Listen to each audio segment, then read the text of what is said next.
Hola a todos, suscriptores y no suscriptores de las revistas National Geographic en España.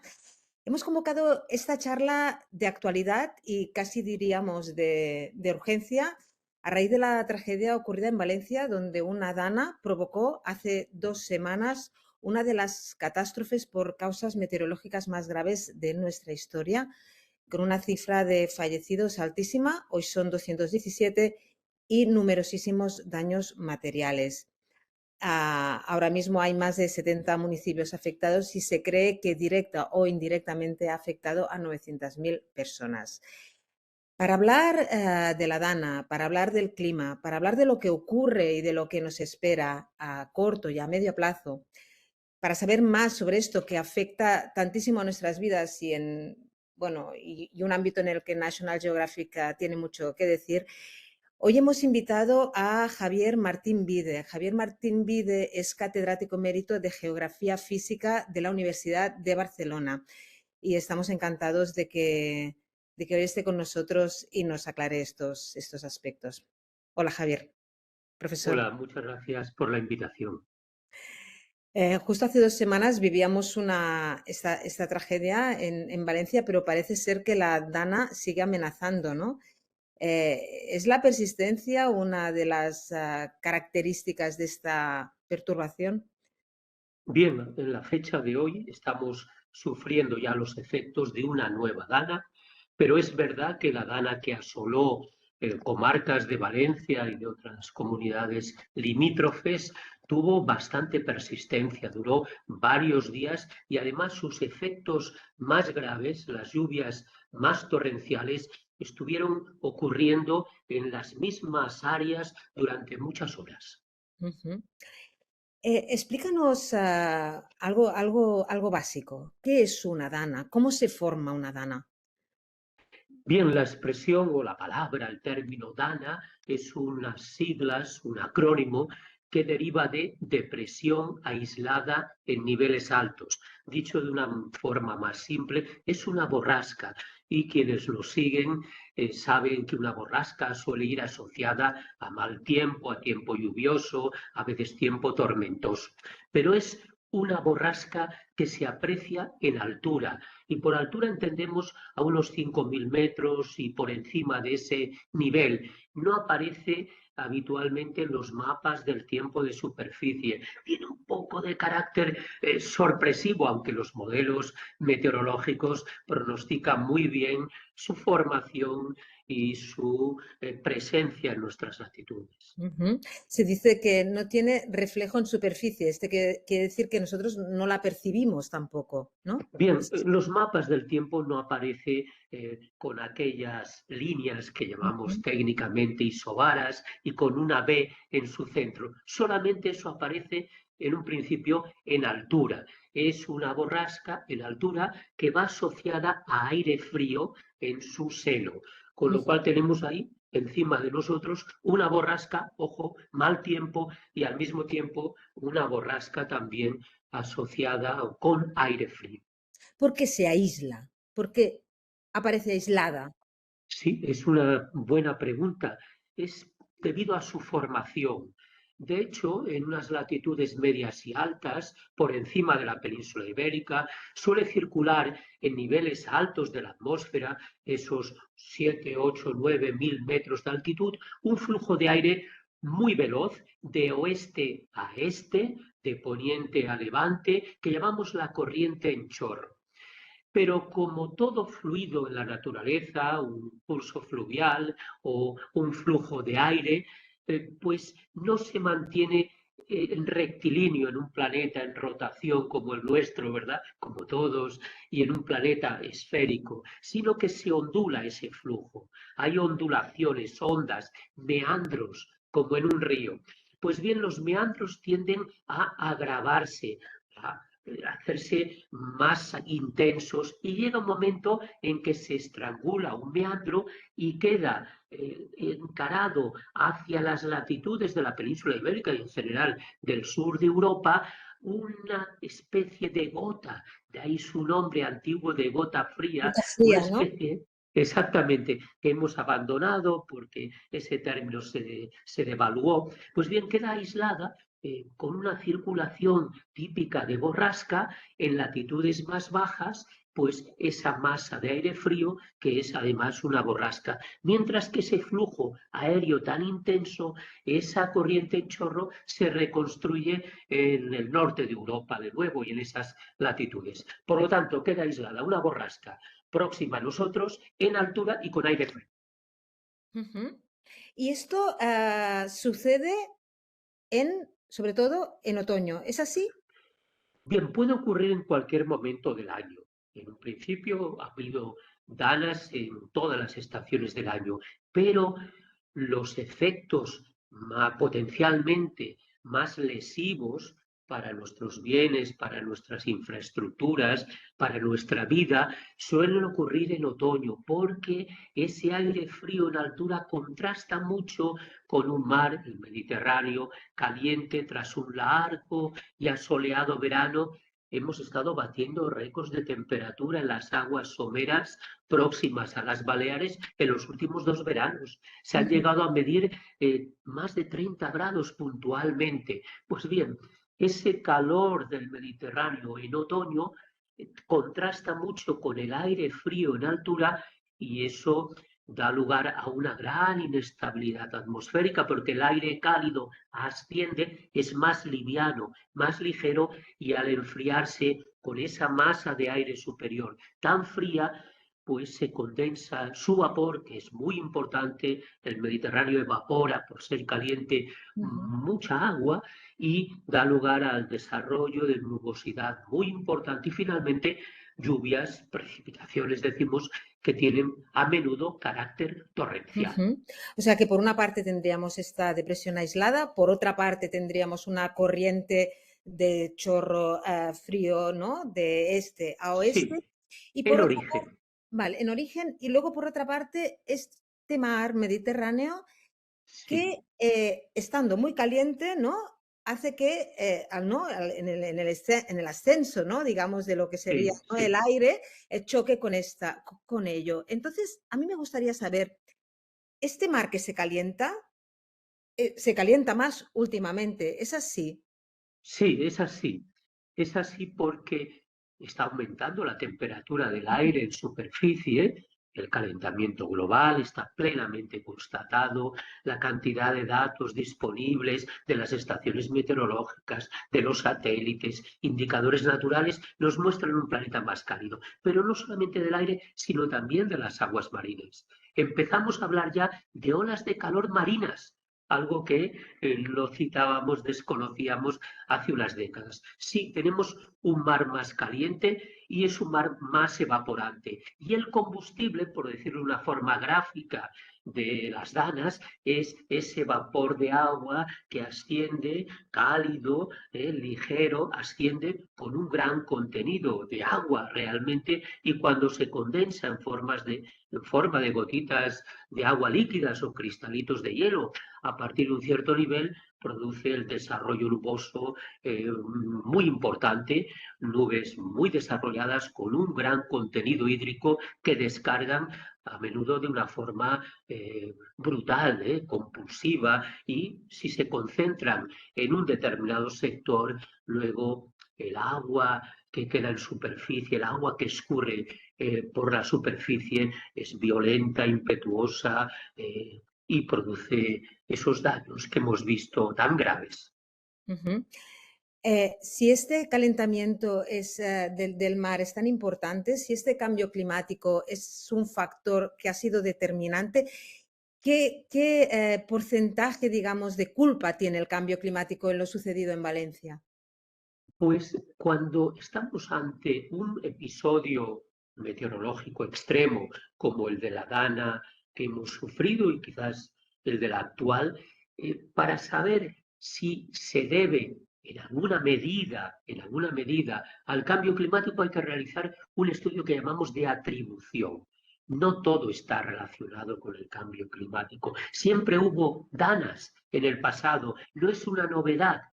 Quienes lo siguen probablemente recuerden inundaciones gravísimas en el año 82, en el año 57, 1957, Valencia, su casco central de Valencia quedó inundado también por un episodio de lluvias torrenciales muy intensos. Siempre ha habido dana, ¿no? Pero en estos momentos hay más energía en el sistema climático por el calentamiento global y podemos realizar un estudio de atribución. Lo que se ha hecho hasta la fecha de urgencia también viene a atribuir en la intensidad del fenómeno vivido aquel 29 de octubre en Valencia, se le achaca un 15% al cambio climático. Es decir, que el cambio climático intensificó la dana en su lluvia torrencial y en sus efectos aproximadamente en un 15%, que no es poco. Ujú. Siendo entonces que esto bueno, es casi imparable, desgraciadamente, podemos afirmar que habrá más danas. Bien, sobre esto podemos decir que va a haber danas más intensas. ¿Por qué? Porque tenemos más combustible, un mar más caliente, más vaporante, un aire cálido que tiene mayor capacidad de almacenar vapor de agua. Por lo tanto, cuando hay una dana, será más intensa. Sus efectos pueden ser más graves, más devastadores. En cuanto a la frecuencia, eh, tenemos alguna duda, porque hay dos ingredientes, como hemos dicho, el mar cálido, el vapor de agua del Mediterráneo, y por otra parte que haya condiciones favorables en altura, que haya aire frío. Y ahí no tenemos total seguridad, hay incertidumbres sobre si nos llegará esa depresión, esa borrasca con aire frío en altura. Si nos llega, por supuesto, las danas serán más intensas y habrá que estar muy preparados. Ujú. Em, ¿Qué otros fenómenos meteorológicos de estas características, de estos, a este extremo, podemos llegar a vivir? No solo danas, sino qué otros fenómenos meteorológicos extremos, a qué otros estamos expuestos. Bien, para el caso de España en conjunto, los extremos meteorológicos que entrevemos más graves ya y en el próximo futuro, en las próximas décadas, son las olas de calor. Hemos padecido olas de calor muy intensas. En el último decenio, además, han sido el doble de frecuentes que en décadas anteriores. Las olas de calor también matan, aunque no sea ese proceso fatal tan llamativo, tan terrible, tan violento como en el caso de una inundación, No pero tiene el la misma calor también mata. No tiene la El misma calor imagen, pero matan. no, mata también las personas mayores, nuestros mayores, si tienen además enfermedades crónicas y si están en condiciones de pobreza energética, si no disponen de un aparato de aire acondicionado, se debilitan y aumenta la morbilidad, los ingresos hospitalarios y a veces, desgraciadamente, también la mortalidad. Olas de calor, también sequías. Siempre hemos padecido también sequías en nuestro país, un mundo en general mediterráneo, pero tenderán a ser más intensas y duraderas probablemente, y por supuesto las lluvias torrenciales asociadas en muchos casos a las danas. Ujú. Y estos fenómenos meteorológicos se supone que van a repetirse con mayor frecuencia cada vez más, dadas las condiciones que hablábamos. Sí, bien, olas de calor sí, se van a ser más frecuentes e intensas, las sequías probablemente también, y las danas hemos de pensar que serán más intensas cuando aparezcan, porque van a tener ese ingrediente, ese plus de calor y vapor de agua del Mediterráneo, y en cuanto a su frecuencia ahí tenemos alguna incertidumbre, si lo serán, cuando aparezcan serán más intensas, pero no podemos afirmar rotundamente que vayan a ser más frecuentes. Ujú. Además de la temperatura, ¿hay algún otro factor, alguna otra característica del Mediterráneo? Supongo que el hecho también de ser un mar cerrado, o que Sí. favorezca este tipo de fenómenos meteorológicos extremos. En efecto, en efecto. El Mediterráneo es un mar único en el mundo. No hay ningún otro mar que penetre tanto en tres continentes, llega hasta Asia y está encajado entre Europa y África, con relieves importantes a modo de muralla. y con un estrecho de Gibraltar que en el lugar más angosto apenas tiene 15 kilómetros de longitud. Por lo tanto, ese factor geográfico en conjunto de un Mediterráneo como mar casi cerrado, pues taldea las aguas, evidentemente, y es el caldo de cultivo para que cuando llegue esa borrasca en altura fría, esa dana, los resultados sean muy potentes, muy vistosos y a veces, desgraciadamente, trágicos. Ujú. ¿Qué favorece que este clima del Mediterráneo, que esta temperatura aumente, no? Digamos, Bien, hay un fenómeno global. Hay un fenómeno global que llamamos calentamiento global. A nivel planetario, el planeta ahora, como temperatura del aire en superficie, es 1,2 grados más cálido que en la segunda mitad del siglo XIX, que es nuestro periodo de referencia. Eso no parece mucho, 1,1 grados, ¿no? Porque quienes nos siguen saben que desde primeras horas de la mañana hasta pasado el mediodía la temperatura suele variar en todos los lugares más de 1 grado, ¿no? Pero a nivel global es un calentamiento importante y también las aguas del Mediterráneo se han caldeado y en particular el aire de la cuenca del Mediterráneo está aumentando su temperatura en una proporción superior al promedio planetario.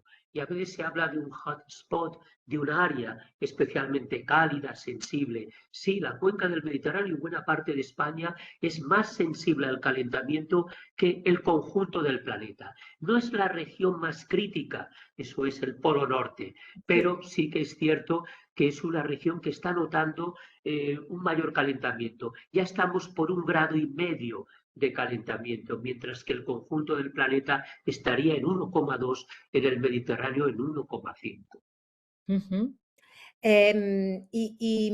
Ya sé que es una pregunta muy inocente, pero ¿qué se puede hacer contra ello, ¿no? Porque nadie estamos muy expuestos y el clima nos ha preocupado mucho. Las imágenes que, bueno, la tragedia de Valencia ha sido extrema, nos ha impactado y a lo mejor es el momento también para llamar la atención en aspectos que a lo mejor nos pasan desapercibidos cuando las cosas van bien. Sí, pues tenemos identificado el problema. Eso ya es tener mucho, mucho alcanzado, ¿no? Y el problema está en esas emisiones continuadas de los gases de efecto invernadero, fundamentalmente del CO2, en un principio ese gas inocuo de una bebida refrescante, de una cerveza, pero que refuerza el efecto invernadero, el efecto natural invernadero del planeta, con lo cual no deja escapar toda la energía, toda la radiación que emite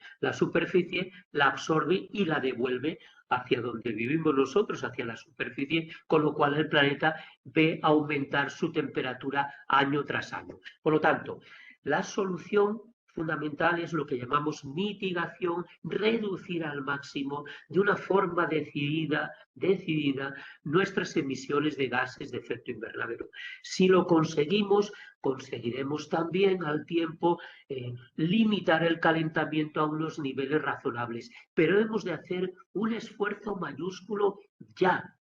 En estos momentos se está celebrando en Bakú, la capital de Azerbaiyán, una de estas reuniones anuales internacionales sobre cambio climático. Habría que tomar la medida drástica de reducir al máximo las emisiones para que el calentamiento, que estamos seguros que va a continuar, sea el mínimo posible y así limitar esos riesgos derivados de ese exceso de energía en superficie. Ujú. Profesor Martín Vide, a tu parecer, ¿qué otros factores también tuvieron que ver con la tragedia de la Dana en Valencia? Se habla sobre todo del tema del suelo inundable, ¿no? Sí, Y evidentemente de las cuencas del río y las inundaciones, ¿no? Háblanos un poco de esto, porque creo que también aquí tenemos mucho que aprender, ¿no? sí. Muchos, sí, sí. En efecto, el riesgo, por ejemplo, el de la Dana, evaluado como pérdidas materiales, destrucción de infraestructuras, pérdidas biológicas, incluida la vida humana, desgraciadamente, no solamente tiene que ver con el fenómeno natural, con esa Dana, con la intensidad de esa Dana. Es evidente que una dana que dio lugar a más de 600 y 700 litros por metro cuadrado en algunos lugares de Valencia es potencialmente mucho más peligrosa, produce un mayor riesgo en un principio que si hubiera caído la mitad de esa cantidad de lluvia. Pero en el riesgo final está muy presente la vulnerabilidad de la población y la exposición del territorio. ¿Vulnerabilidad en qué sentido?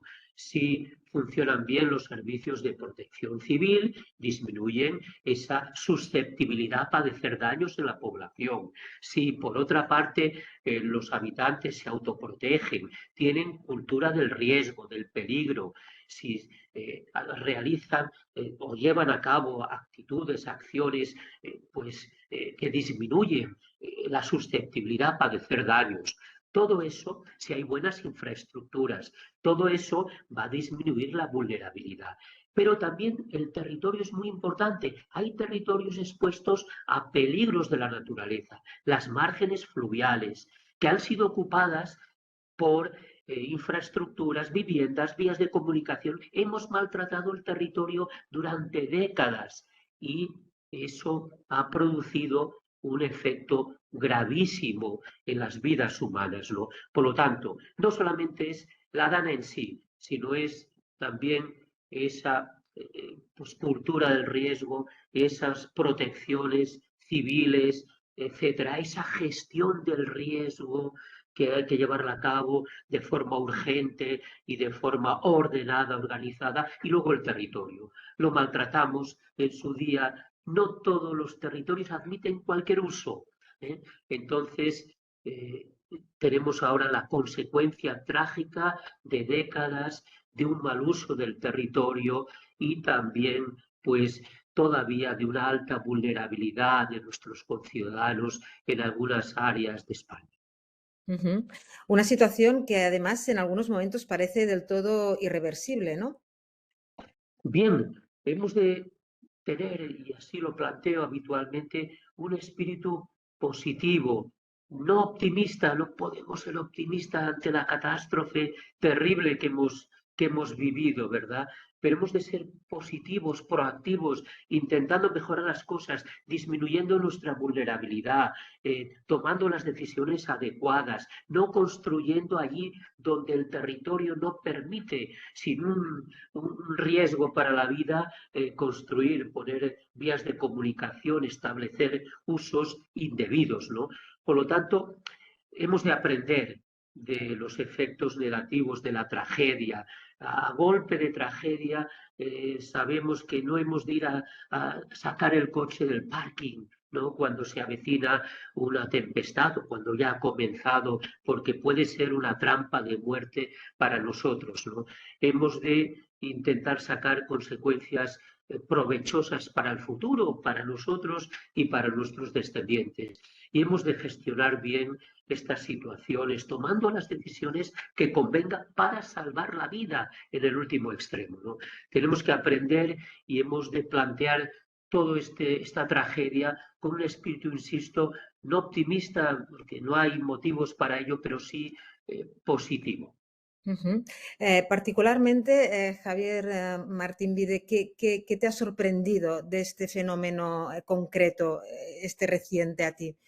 Un experto, ¿no? Bien, Que lo puede entender de otra forma, ¿no? Porque todos hemos estado en shock, pero yo no sé si sí. un experto como tú Sa- lo podía Sí, prever. sabíamos que podría ocurrir en un otro lugar de la España mediterránea y sobre todo de la fachada oriental y meridional de España. Sabíamos que podría ocurrir y que habría víctimas. Sí que sorprendió desde un punto de vista meteorológico, sorprendió la abundancia de la precipitación y sobre todo la intensidad horaria.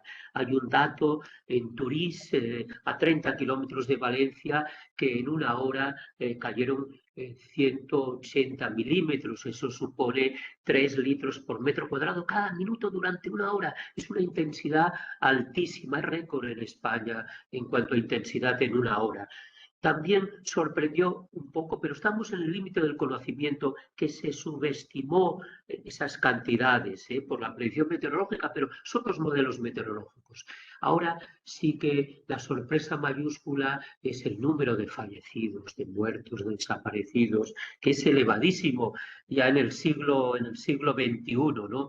Pensábamos que eso no podía ocurrir, pero no se gestionó bien la emergencia en su momento y eso conllevó pues ese número de víctimas fatales tan elevado. Eso sí que nos golpea como ciudadanos y esperemos que no ocurra nunca más.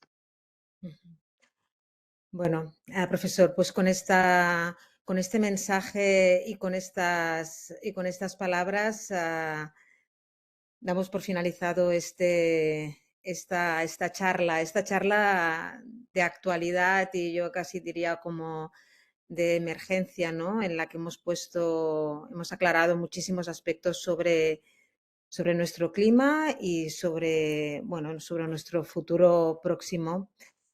Muchísimas gracias a Javier Martín Vide.